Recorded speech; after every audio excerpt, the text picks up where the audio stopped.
As you probably know, birds replace their entire set of feathers annually in a process called molting. That means that tons and tons of feathers are just laying around all over the place, free for the taking. Right? Well, not so fast.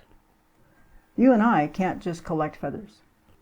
In this video, I'll explain the whys, wherefores, and hows of the Migratory Bird Act of 1918. Let's get into it.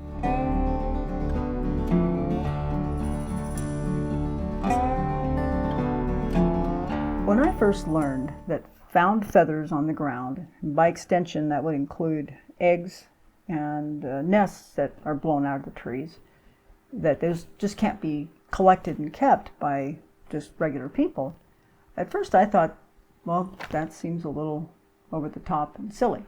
I mean, what does it matter if I keep a feather? The bird's not going to come back for it. Turns out that the possession of feathers, eggs, shells, and nests is a very complex matter with a disturbing history. The more I learned and the more I understood about this complex issue, I began to understand why the rules are really quite strict.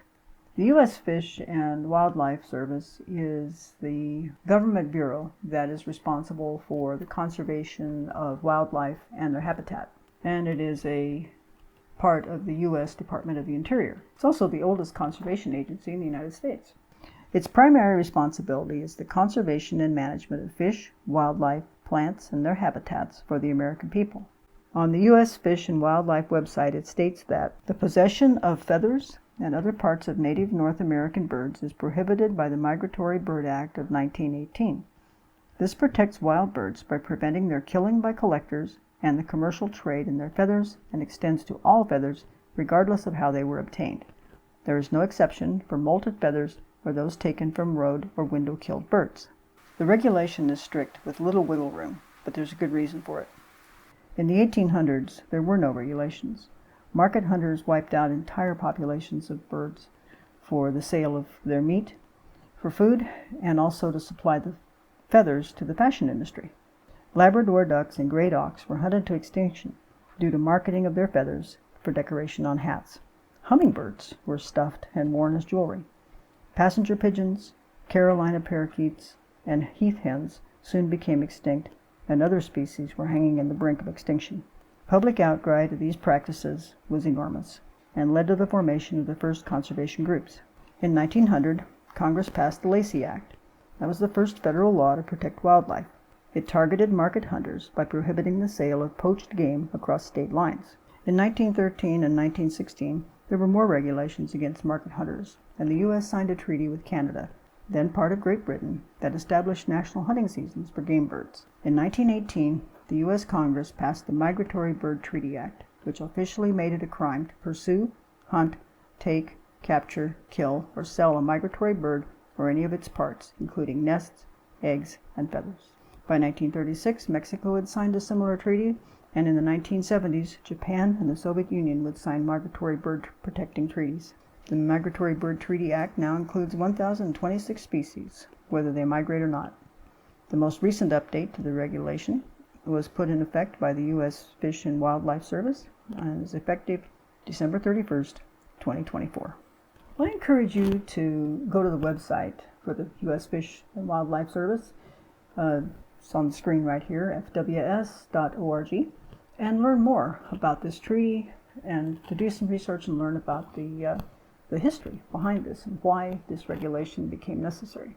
So the rules are strict because they have to be.